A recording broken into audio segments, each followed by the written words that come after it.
Hello, my name is Taso Comanescu and welcome to EliteGuitarist.com. In this video, I will be teaching you how to play Manuel Ponce's Prelude No. 4 in B major, part of the 12 that he composed for the great Spanish guitarist Andres Segovia. So let's dive in. What I like about this piece is, like the second prelude, there are a lot of quick mood changes in tonality and timbre and area of the guitar that is focused on, whether the melody is in the bass or on the second or first string. And this gives you a lot of opportunities to add subtle nuance and dynamic changes, which is really my favorite part of playing the classical guitar. So I try to do that, and I'll show you how I attempt doing that, and hopefully you add some of that to your playing of this piece. I really can't recommend enough Christopher Parkening's recording of this from his album In the Spanish Style. He records 4 of the 12, 1, 2, 4, and 6. And it's a great reference point. It has a lot of cool ideas in there. I believe John Williams recorded all 12 as well, and countless other guitarists. So check him out, and you'll be able to gain some ideas from that as well.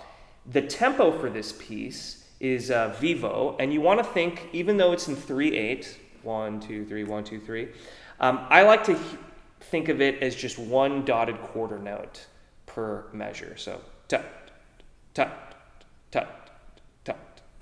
And you can set your target tempo to 100 for the concert stage or performance. But I might start as slow as 60 with the dotted quarter notes. So feeling the downbeat of each measure, okay? And I sometimes will take it faster. It really depends on how I'm feeling in the moment. And a great way to warm up for this piece, that's one of the things I'm trying to introduce more and more into these tutorials, is how do you think about the piece before you get into it? Well, so the first thing is, okay, we're in B major, so there's 5 sharps. F, C, G, D, and A. Those are all sharps. And so you want to pay attention to the accidentals, the natural notes, because that changes the tonality of the piece and also the finger position. So definitely a good workout for your sight reading and note reading abilities. And the other thing that's probably the most common aspect, aside from quick left-hand shifts in this piece, are slurs. So a great way to warm up is just articulating even pull-offs. I usually go to the second position, and I'll do B to A, and I'll do F sharp to E. And that's using my third and first finger along the fourth and second fret of the G and the D string. And I'll do it on beats 2 and 3 within that bar. So I'll hear beat 1 and I won't play anything, and then I'll do it on 2 and 3, like this. 1, 2, 3, 1, 2, 3, 1, 2, 3, 1, 2, 3,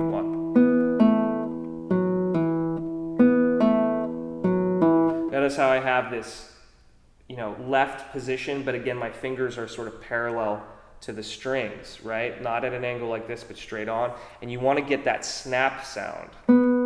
So you're doing a rest stroke slur where you're pushing into the guitar and you're pulling off with your index finger here, anchoring the string. So you can almost think of it like your left hand is picking the string, plucking with your third finger, and then you just add a little bit of articulation on the right hand. Okay, and then you can do the same thing with hammer-ons. Maybe to open string, because that happens a bunch. And then you can combine hammer-ons and pull-offs, which that happens later in the piece. But I recommend just warming up with a few slurs from the piece like that. That really helps ground you as you approach things. So, the first phrase I want to take a look at with you guys is measures 1 through 8, okay?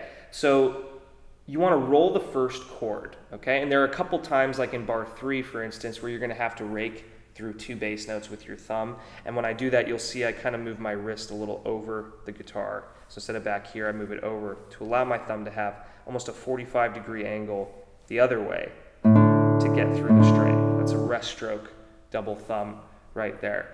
And then the hardest part of this phrase is measure 6, which we'll talk about, getting into it and out of it. So here we go. Bar 1, 5/6 bar at the second fret. So what I mean by that is I'm barring 5 strings, okay? This is a B major chord, tonality of the piece. And then my third finger's on the B at the 4th fret of the G string, and my 4th finger's on the D sharp at the 4th fret of the B string. And I roll the chord.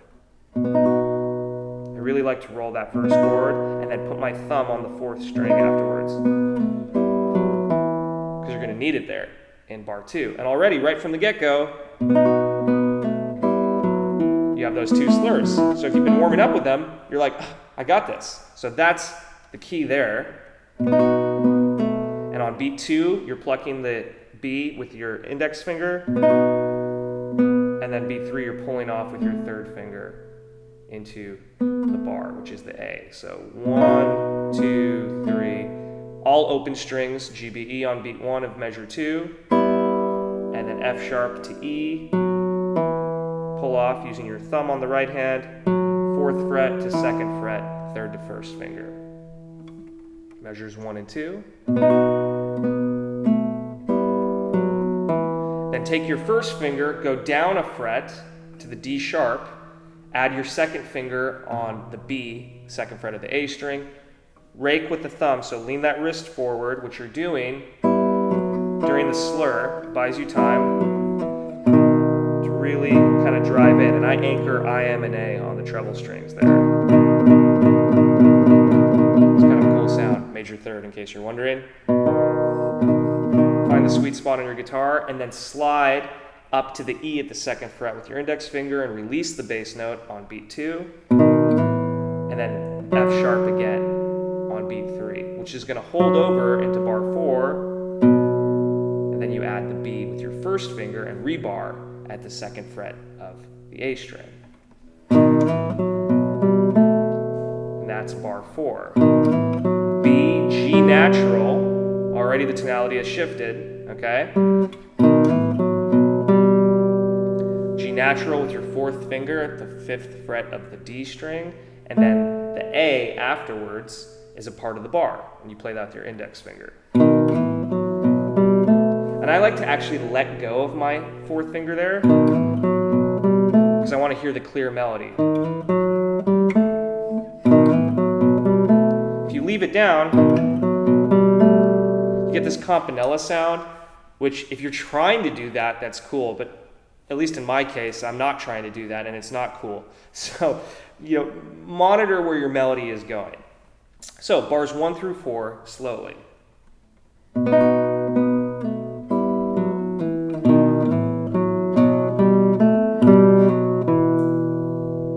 we have that double thumb again now in bar 5, between the B and the G. So the B's against this kind of focal point of the song here is the B at the 2nd fret of the A string, and you're pulling off from the G natural to that F sharp. Center position straight on, nice C shape in that pinky, really work that guy out. And strive for a nice round tone right over the sound hole or the rosette. Definitely don't want to be here, more in this position. G natural to F sharp, pull off, and then E, which is a part of the bar, 2nd fret of the D string. So bar 3, bar 4, 5, and now that tricky bar 6. You got to let go. So it's the first time we're leaving that sort of fulcrum area, and we're going here to B, G natural, C natural, P-I-M, B at the 2nd fret of the A string, open G, C natural, 1st fret of the B string, hammer on with your 4th finger on B2 to the D at the 3rd fret with your B string, and then back to the C, and then we get that B major chord we started with in bar 7. So you have to shift to 2nd position again. B, B, D sharp, F sharp, P-I-M-A, B on the 2nd fret of the A string, B on the 4th fret of the G string, D sharp, 4th fret of the B, F sharp, 1st string, 2nd fret. And then 2 bass notes, and leave this chord down now and shift your index finger to the A sharp 3 times in bar 8. 1, 2, 3, 1, 2, 3. Sometimes it's nice to articulate them with a quick staccato. You can replant your thumb.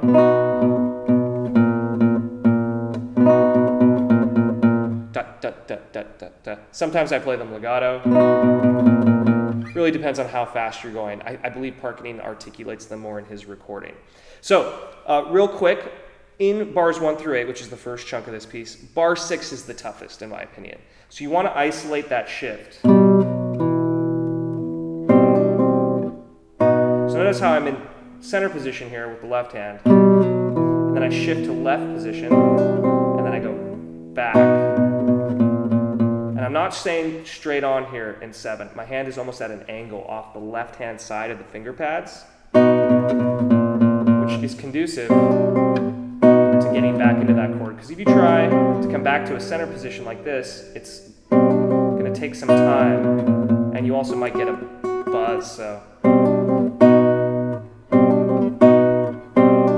I just want to practice that.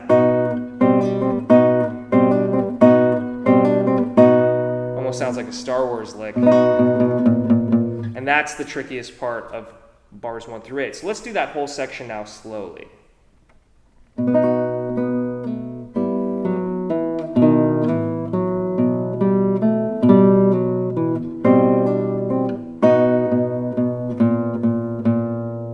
now we're in the next section, bars 9 through 14.